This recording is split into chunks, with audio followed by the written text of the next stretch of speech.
Welcome to the Lead Change podcast. I'm your host, Dr. Mary Mulcahey. I'm an orthopedic sports medicine surgeon with a huge interest in contributing to the growth and development of other leaders. On this podcast, we will share stories from many leaders in all medical specialties to understand the skills necessary to be an effective leader. We'll celebrate their success and hear about strategies to overcome hurdles.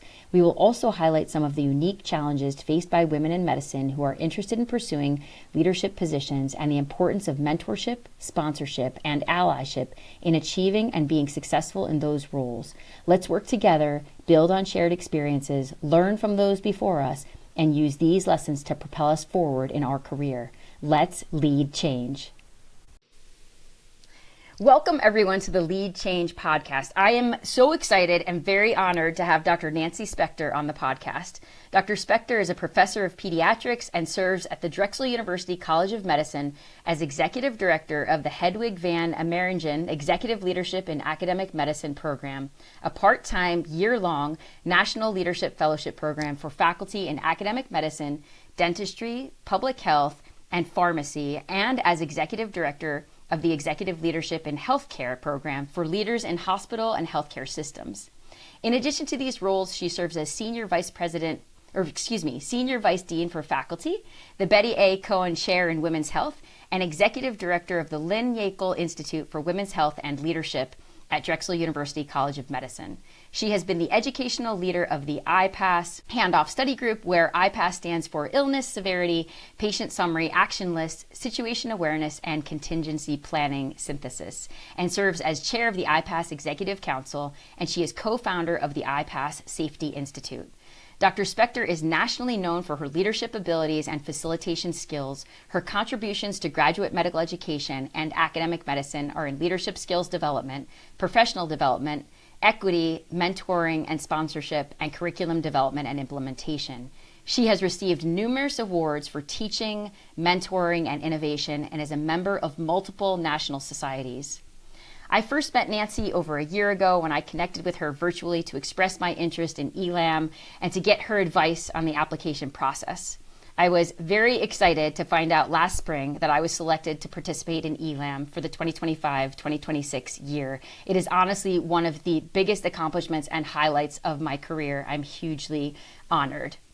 I have really enjoyed working with Nancy and her leadership team over the past several months. I'm excited to talk to Nancy today about ELAM and several other aspects of her leadership journey. Nancy, welcome to the podcast. Thank you so much for having me. I am also excited to have this conversation. I do love that you gave my new title of president to me. I will use that proudly. Happy to do that. Oh my gosh. So Nancy, can you start off actually for us? Tell us a little bit about your clinical background. So what your area of expertise is and where your interests lie clinically. Absolutely. So I am very proud to be a pediatrician. So I joined the pediatric residency program at St. Christopher's Hospital for Children, which is one of the oldest in the country. And I'm the first doctor in my family, so did not understand enough about medicine or all the complexities of options for careers when I joined residency. And in my first month, my still to this day mentor said to me, "You should do academic medicine," to which I replied, "I have no idea what that is."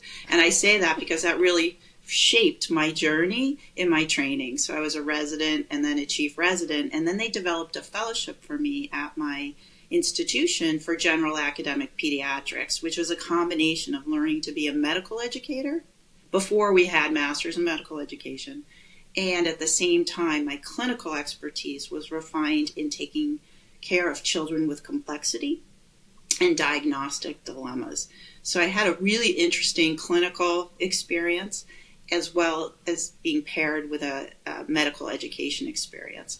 And so when I became a faculty member, a lot of my work was taking care of children with complex needs and primary care, inpatient service. And it was interesting. I became a hospitalist before hospital medicine was a thing. So it wasn't defined as a specialty. And slowly over my career, I was a hospitalist. I did outpatient work. I took care of kids with complexity, primary care, as well as their siblings. Over time, I developed a faculty practice, which I found very challenging, taking care of other physicians' children, which was fun and Yeah. challenging. But over time, I became more outpatient oriented as my medical education roles increased. And then over time, my clinical practices became smaller because of my obligations to travel and such. So it's evolved completely over time. Unfortunately, I'm not practicing now as of a couple of years ago because of the demands of the other parts of my job. Yeah. Wow, it's amazing to hear that. I really didn't know at all about kind of your journey through medicine and sort of what got, that all that experience. It's so interesting to hear too about that fellowship that they created for you, right? Kind of an academic pediatric fellowship. Does that, I guess I have two questions. One, what did that entail? And two, does that or a variation of that fellowship still exist today? Variations do. So general academic peds is not a board certified specialty, but there are many fellowships across the country, and they've expanded or closed in different circumstances along the way. So I wouldn't be able to tell you exactly who has them now, but there have been many. My fellowship was modeled after the University of Pittsburgh fellowship, the Basil Zitelli group, which he's very famous for his working with kids with complexity and diagnostic dilemmas. And the fellowship was really interesting. It was a combination of really intensive clinical experiences. We were the medical service for the pediatric ICU, and also we took outpatient referrals all the time for diagnostic dilemmas. So it was a very interesting combination of taking care of patients. And then the education part, it was interesting. I had a fellowship within my fellowship. They sent me to the Faculty Development Fellowship at Michigan State, which no longer exists, but was an amazing experience.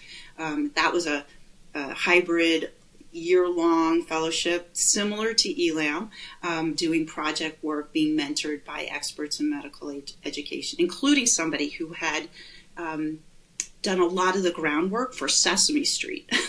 So wow. Really interesting teachers and very inspiring. So it was a combination of things and then doing projects. Wow. And you did that during that same year? You participated in that program as well? Yeah, wow. It was a 2-year fellowship, yes. Okay, okay. Perfect. Wow, that's awesome to hear. And certainly I'm sure those experiences really helped influence a lot of your interests, and it's maybe even perhaps some of the things in ELAM are modeled a little bit after that foundation. I don't know. Well, yeah, and interesting timing wise, in that time frame as a fellow, I really wanted to deepen my understanding of how to build a career as a medical educator. And so one of my mentors said, you need to go speak to this particular person who was very interested in medical education. I was sent there. I had a great conversation with her. She shared books I should read, other courses I should do. And then she paused and said, Nancy, to be the best medical educator, you need to have leadership training and have that all the way along your career. And that was Dr. Paige Morahan. And that was the year she was founding ELAM. So that was the launch of my career. She was explaining to me the importance of leadership training. So I am so grateful for circumstances that happened to just roll into my life, but really shaped who I am now. And then I had the great fortune of going on to be an ELAM fellow in 2009-10. So I kind of did the full circle thing with Dr. Morahan. Yeah, that is amazing. And I think that that's such a good point and really insightful from her too, to say that how critical leadership is, or having leadership skills, or learning how to be an effective leader is for us in medicine, in academic medicine, in education, and just in patient care. I think, those skills are so critical, and unfortunately we're not taught that in medical school. And so having programs like ELAM and related things is absolutely critical to really be effective and to grow and to contribute meaningfully in all these different ways. So I love to hear that. Yeah. I know, it's so fascinating too, in my journey, my space is, well, we can talk about it, but really in mid-career, senior career, supporting leadership development. But I've increasingly partnered with people to think about leadership training at every stage of career. Personally, I think there should be leadership skills built into medicine in medical school day one, and build on that. So we have a lot of work to do in our field, but we have a lot of opportunity. Yeah, no, I agree completely. So you have served in several very important leadership roles throughout your career, and I'm definitely going to touch on a few of them during our discussion. But to start off, I know you mentioned to me that you served as chief resident in your pediatric residency program. So can you explain to all of us how you were selected for that role and what it meant to you? Thank you. It was really pivotal for me. I mentioned that I'm the first physician in my family. So again, I went through medical school and residency without a lot of, at least family knowledge of what that career would look like. I went into residency thinking I was going to be a general pediatric practitioner in the suburbs of where I grew up, outside of Boston. I am so far away from that now. But along the way in my residency, again, I mentioned my mentor who said you should do academic medicine, that something sparked in me this idea that I could contribute to the education and teaching. By the way, both of my parents are educators. My father ended up being the head of the curriculum at Brown's Medical School. He's an EDD, first person in the country to lead that type of work at a medical school. And my mom was a high school principal and then superintendent of schools. And so I had education in my blood, sort of. When the opportunity came to potentially be a chief resident, I was asked to apply along with many of my colleagues. And then there was a selection process where you were interviewed by the department chair and others. And then the selection committee, which was composed of faculty and residents, selected me, along with an amazing person, Dr. Shireen Kelly, who I partnered with to do everything I did in that year. And I mentioned her because it's the first experience I had of really working with a peer mentor. And that really was hugely influential to how I built other professional development things along the way. Yeah, that is such a great point, too. I think, talking about peer mentors, I think that applies at the value of that relationship applies at every single level. You saw that as a resident. I think even as us, in practice, in different roles that we're in, having peer mentors. I mean, we could basically say that our cohorts, our learning communities in ELAM, for example, are peer mentors, right? And I'm sure there's obviously reasoning behind all of these things that we do, but I hugely value the input and insight from the other members of my learning community, for example. So I do think there's a ton to be gained from those relationships. Absolutely. I mean, they're critical.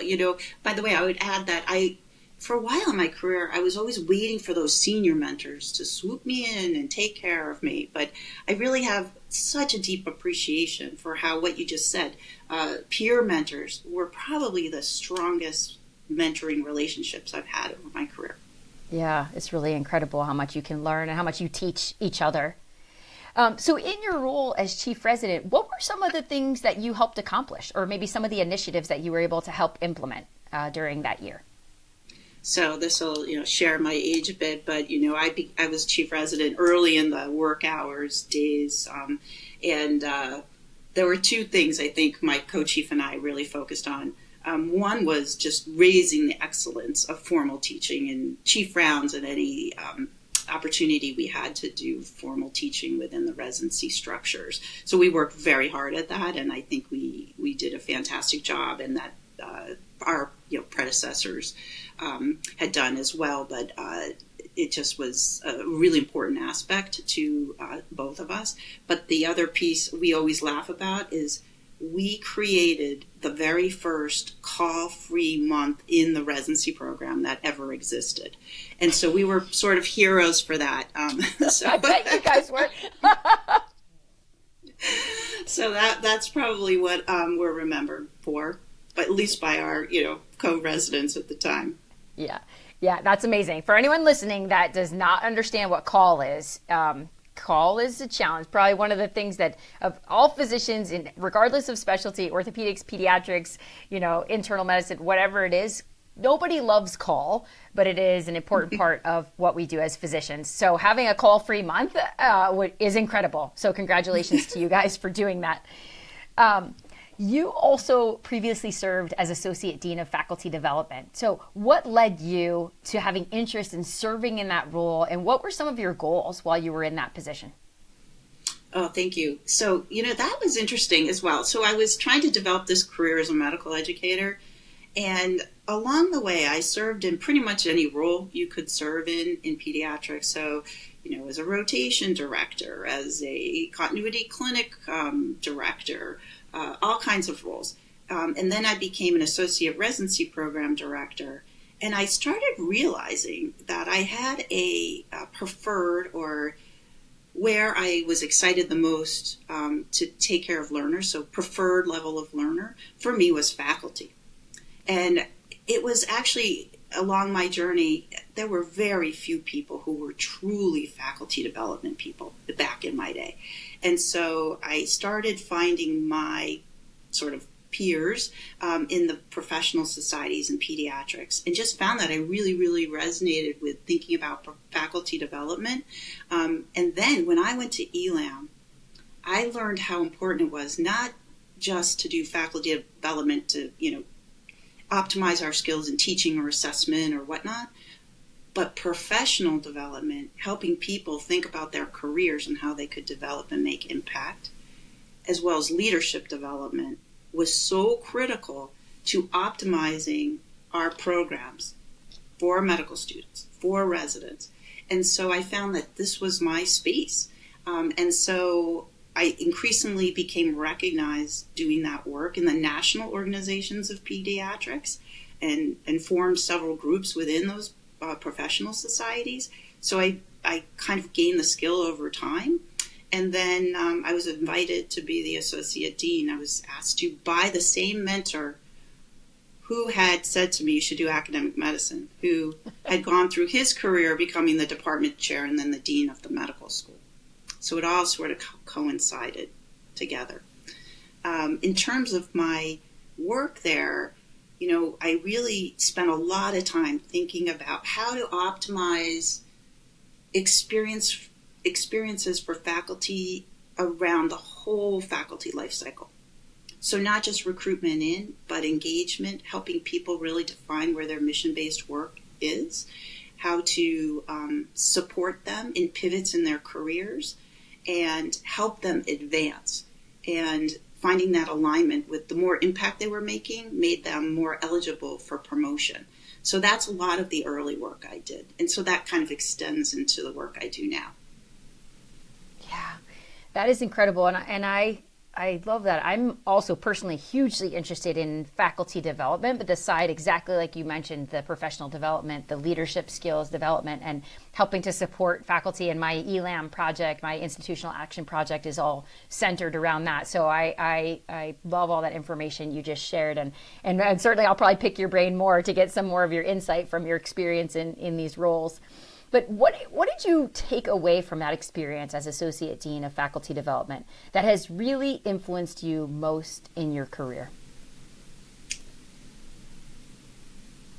Oh, that is so important to think about. I would say, number one, really being intentional about thinking about each person as an individual, and really taking the time to hear from that individual what they want to do, what do they want to accomplish, and what is their why? Why are they here? What do they want to do?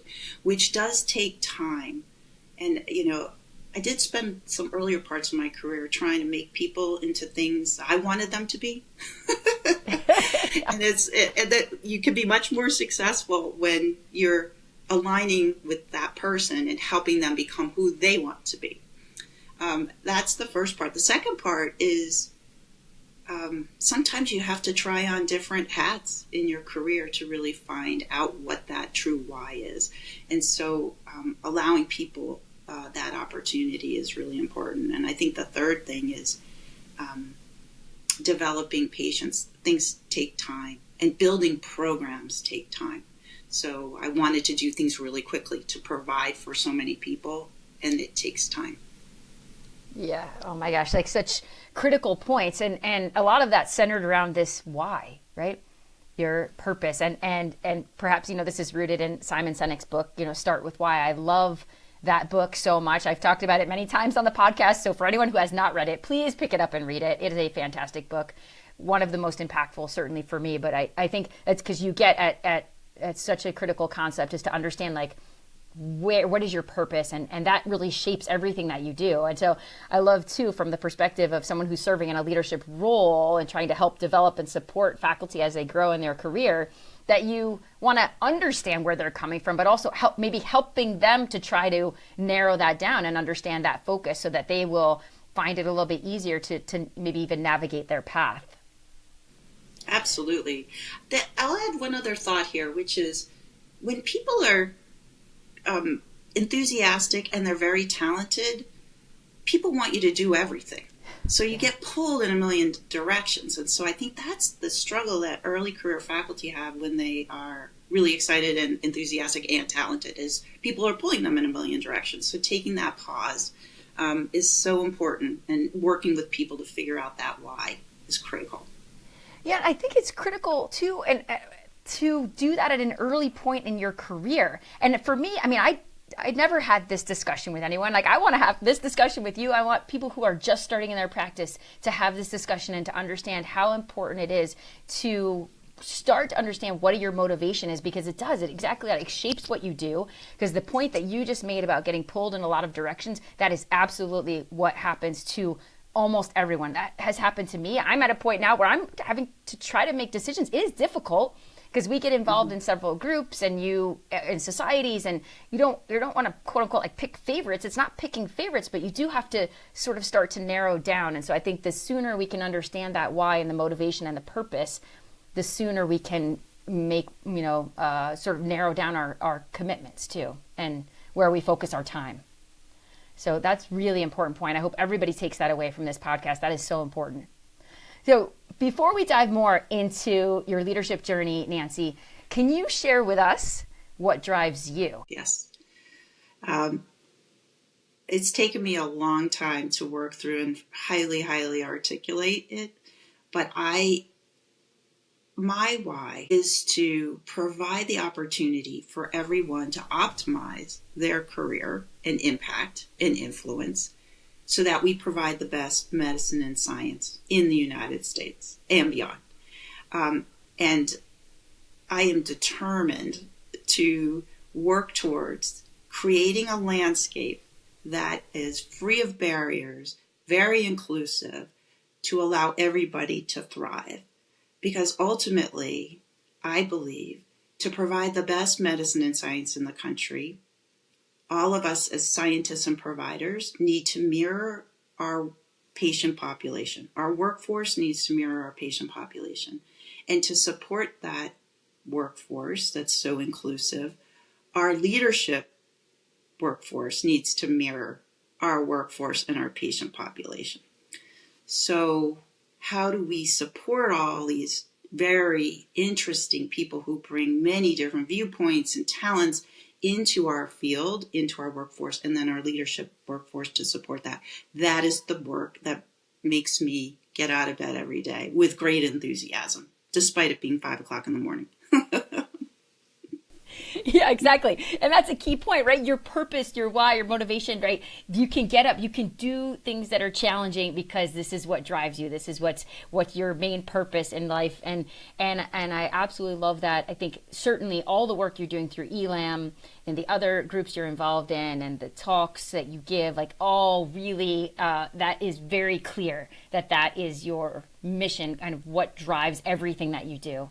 And I'm certainly grateful to be on the receiving end of many, many years of effort. So thank you so much, Nancy. Thank you.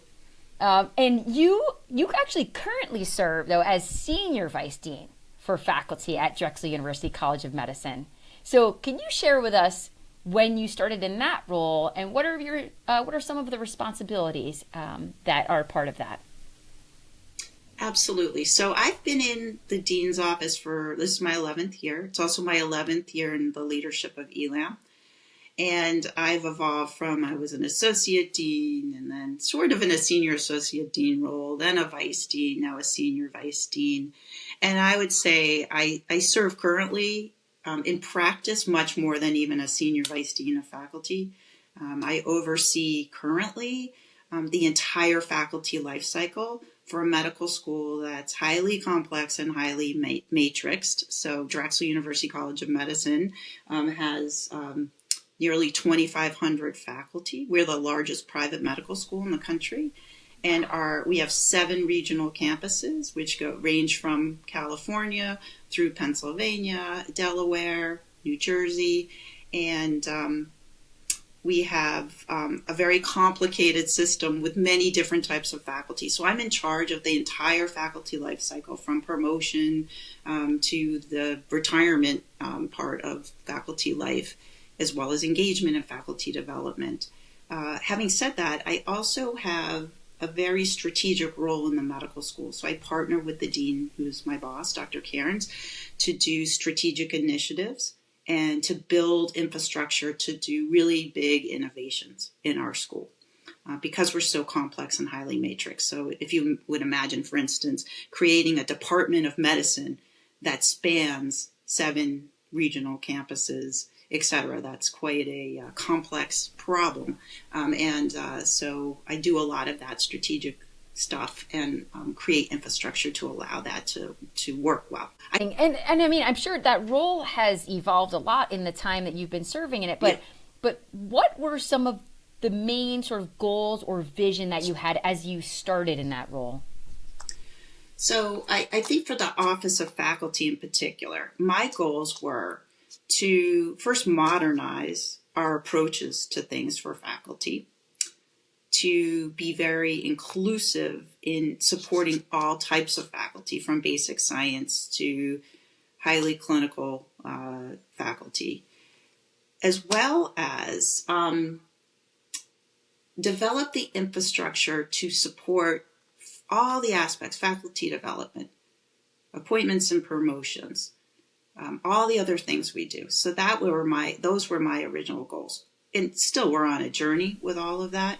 And then finally, I was asked to, and this is really important, to do work to align the work of the medical school with the university.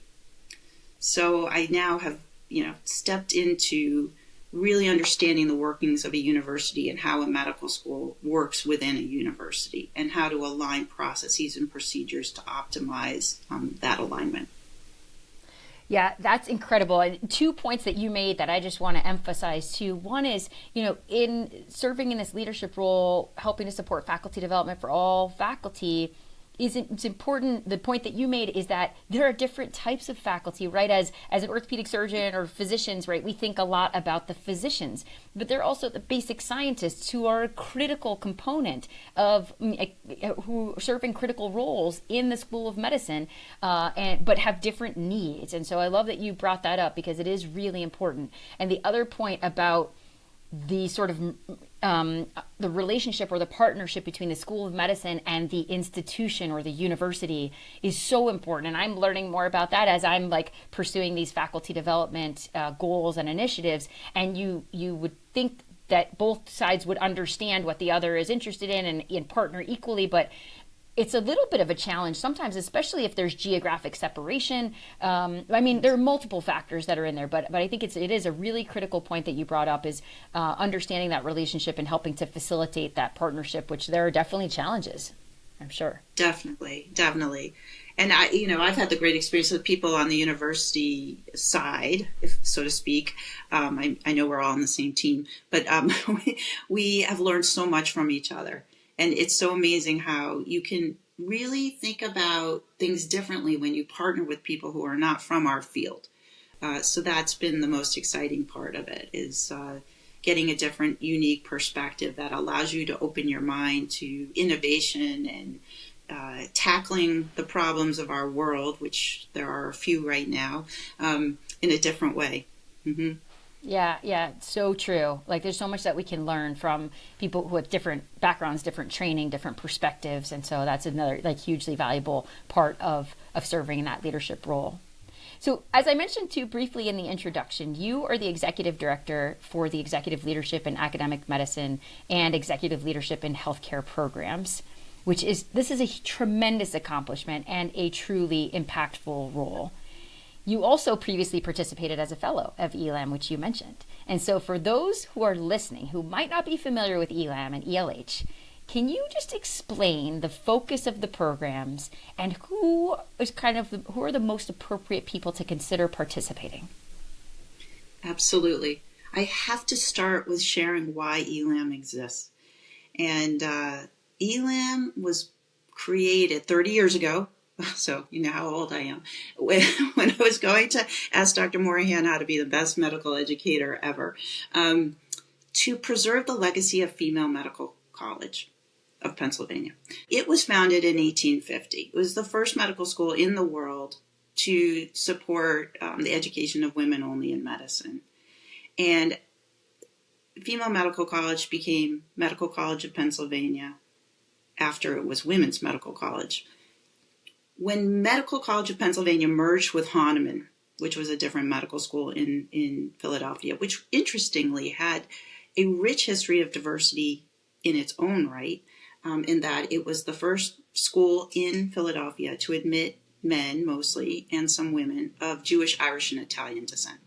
So these two schools came together. And when they did, the chancellor of MCP, Medical College of Pennsylvania at the time, wanted to do something to honor the legacy of Female Medical College. So he sent a survey to all the deans in the country who said, you need to do something to support women in their ascension to leadership in medical schools. That's why ELAM came to exist. And what's interesting is it has evolved over time. It first only had fellows from medical schools and then added dentistry because the chancellor had been a former dean of dentistry at Penn. Then we added fellows from public health and then pharmacy. And at some point, I think 2012, we created a sister program called ELATES, designed to help women who are advancing on the STEM field side. The ultimate mission of ELAM is to create the most inclusive leadership at the top, going again towards that idea that we need diversity of our leadership to support workforce, to support our patient population. So our ultimate mission is to provide changes in leadership at the top. That is why the requirements to be a fellow are that you are a leader in your organization that has that passion to pursue a higher level of leadership in a pathway ultimately to dean, president, provost, in order to change that landscape at the top.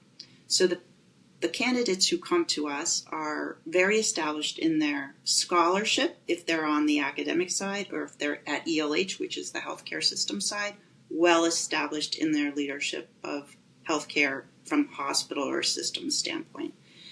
And again, supported by the leaders of their organization because they are the future of leadership in their institutions. So it's a very rigorous competitive process, and you have to have a nomination from the leader at your school or hospital. Does that answer the question? Yes, absolutely. No, thank you so much for giving the history too. I think that's really important for everyone to understand where ELAM came from, and hence the focus. And it's incredibly competitive. And that's why, I appreciated the opportunity to meet with you, to meet with Erica Brown. I had also the support from some of my colleagues. One of my sports medicine colleagues, Dr. Kathy Coiner, participated in ELAM a few years ago. And so she also helped and gave some advice. And I was so grateful for that because that really helped me understand what needed to go into preparing the application. Because like you said, it's a competitive process for good reason. And then having the support of the leadership in your institution to even apply for that and be nominated is a really important component. So you touched on this a little bit, but so traditionally ELAM and ELH have focused on women faculty in academic medicine, dentistry, public health, and pharmacy. However, the current ELAM class, ELAM and ELH, includes 2 male physicians. So can you share with us how ELAM has grown and evolved over the past several years and how that has now led to the inclusion of male physicians in the current cohort? Great question.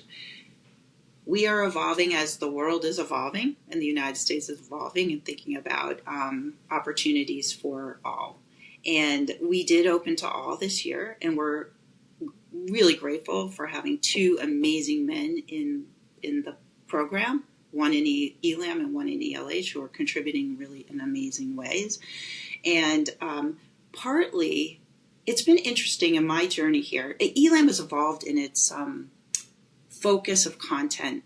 In the beginning of ELAM, it was very much focused on an individual's growth of themselves as a leader.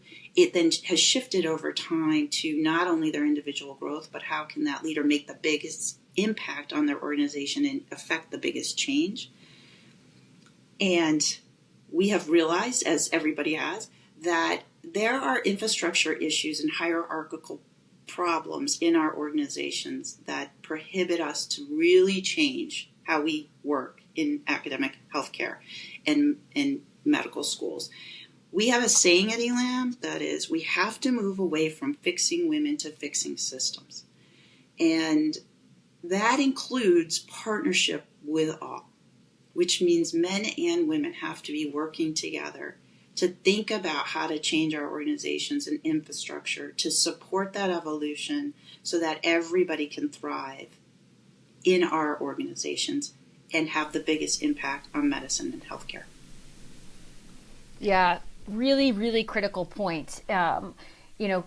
Having this partnership, having allies is really critical to growth and development and innovation and bringing in these different perspectives. I mean, I'll use orthopedics as an example because this is my world, but 94% of practicing orthopedic surgeons are men. And so that leaves 6%, 6 to 7% of women as orthopedic surgeons. And so certainly having this partnership with male orthopedic surgeons to support and grow our goals is really important. So not only in orthopedics, but in medicine in general. And I think the points that you raised about having the two male physicians and just being all inclusive is really, really important. And I think the contributions have been tremendous within the big group work and the small group work. And I'm sure that will continue to evolve. I totally agree. Mm-hmm. Yeah, it's really been amazing to see. So what are some of the things that are on the horizon for ELAM in terms of what's coming up with ELAM and ELH programming? Are there speakers, events, or initiatives that you are particularly excited about? Yes. So what is so amazing about ELAM is the curriculum is continually evolving. And what I would add is we're very proud to be totally always on the cutting edge and moving forward. There are amazing leadership programs all over the country, and we are really at the forefront of really providing people with what is required for leadership now. So the curriculum is always evolving and thinking about how to lead right now in chaos. The chaos isn't going away, so we need to optimize how to, again, no, it's not. Hanging on to our mission-based work, re-anchoring on our mission-based work and moving forward. So there's that happening. The things I'm really excited about is Dr. Leanne McCrae, who is in the class of ELAM, started with me our allyship program over a year ago. And that was the first program for men at ELAM, designed to really think about how men can help with infrastructure changes and really support initiatives and optimize the future of our leadership in healthcare and medicine. That program is evolving, executive leadership and systems strategy. So it will be complementary to ELAM, in that we're really tackling those wicked problems around organizational dynamics, culture change, and how to really support infrastructure evolution. So I'm really excited about that. So we will be shortly notifying the world that we're out there for call for applications.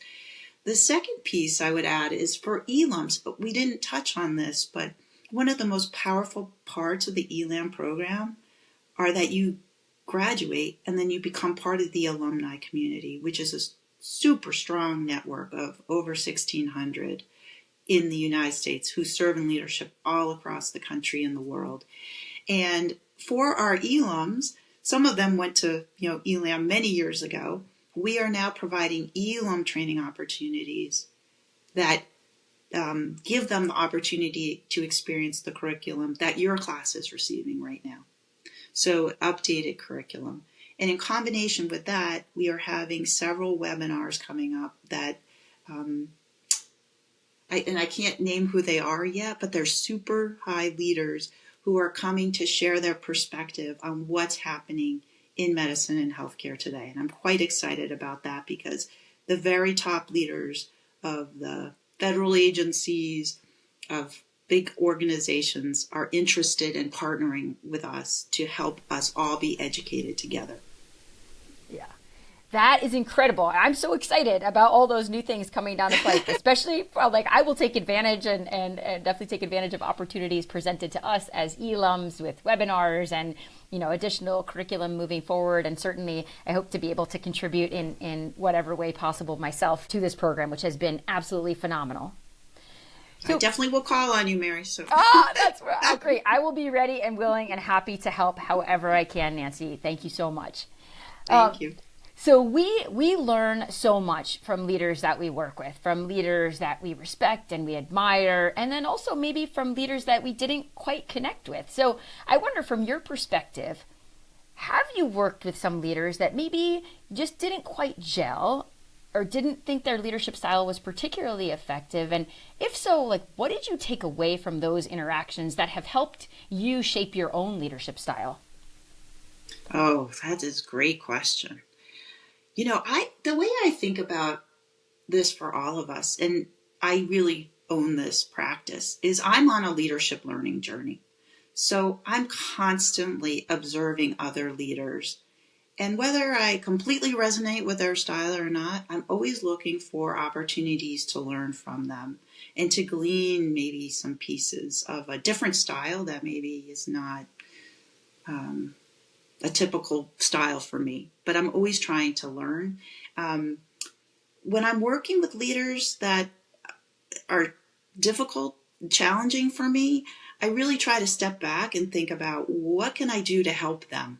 And you've heard me say in ELAM a million times, I am of the mindset of how can I help rather than how can I make things more difficult for you, or how can I be passive aggressive, or how can I actively cause problems for you? So that is, I say, how can I help? And try to support it as much as I can. Yeah. I love that. Certainly trying to help is, I think, a better way to approach it. And I think that's important for people to take away too.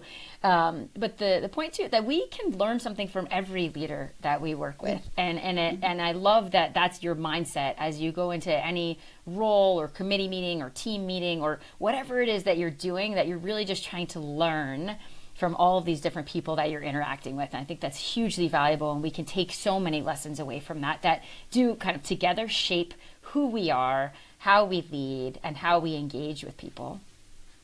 I will add one other piece, is you have to bring a sense of humor into everything. And my mother was the high school principal when John Krasinski and B.J. Novak were in school at Newton South High School.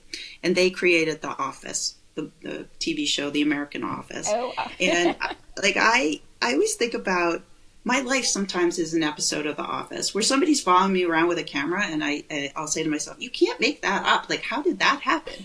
But I always try to think of, okay, how can I take this as a learning lesson, but also have a little bit of a sense of humor about it, and not take it too seriously. So that's the other piece of, I think, my survival in high-level leadership for so long. Yeah, that's very good advice.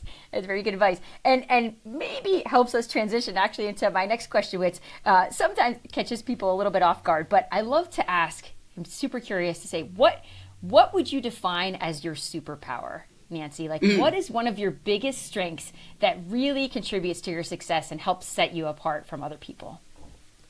Thank you for asking. I actually think about this a lot. Like, what has made me successful? And I would say, I am what I call a gap, GAP filler.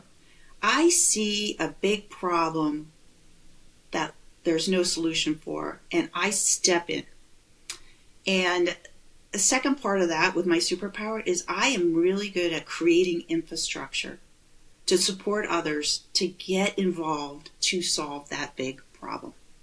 So those two things I've used over and over and over again from the time I was quite junior and didn't even know that was a skill to now where I recognize that's my skill. So when we're in a big room and there's a huge problem and everybody's sort of bewildered, that's when I step in to create that infrastructure. And then as a second part of that, I know when to let go and let the other leaders in that space thrive, and be there to support. So flipping like the leading kind of part of it. And the last, I guess, piece I would add is that helping up. I'm really good at helping up, which allows me at times to see things from a different viewpoint, gain trust with people who are above me in leadership, and really be more effective. Yeah, that is fantastic. And just having known you now for almost a year, I would say absolutely 100%. You like to describe it so well. What are your tremendous strengths and the superpower that allows you to contribute in so many meaningful ways? So, thank you. So you're welcome. So Nancy, so this podcast is called Lead Change, right? So what does lead change mean to you? Lead change right now in 2026 to me means being intentional, being purposeful, strategic, and innovative to tackle the problems that are facing us. And rather than feeling woe's me, overwhelmed, I'm feeling empowered right now to gather people who are really excited to make a difference. They always were, and now really want to continue to make that difference, and to support really sound evidence-based work in moving it forward and implementing it well. And I think we have to come together as a country in medicine and science we've been through a lot, but to gather again to the mission-based work. Remember, we're focused on patients and their optimal outcomes, and gather together to do the best to keep us moving forward. Yeah, that is just such a fantastic description. And I think ELAM is absolutely at the forefront of leading change, just as you described that. So I want to close us out with two questions that I like to ask all of my guests. So first is, have you read any leadership books that you have found particularly impactful or influential? There are so many. I mean, I have bookshelves and bookshelves. I can't even, I wish I was a different office where I'd show you it behind me. So there's so many things I've learned, but I would say the most recent book I've read that I think is so important for people to read is Dr. Katie Carrico's book called Breaking Through. Dr. Carrico won the Nobel Prize in 2023 for her foundational work in developing the messenger RNA vaccines that provided us with the COVID vaccine. Her story is amazing. She's an immigrant.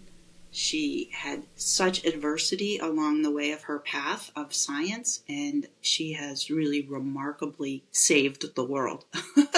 So her book is just really powerful. It's called Breaking Through. That's awesome. I had not heard of that book, so thank you very much. We will add that to the list for sure of books that people should be checking out. And then my last question is, do you have any favorite quotes? I do. And it's not from a super famous person. It's my son. My son, Tyler Spector, is 28 years old. He is a senior manager at PricewaterhouseCoopers Consulting. And I love having conversations with him about my work and his work. And he does a lot of problem solving. And there was a time last year when a particularly sticky and wicked problem was upon me.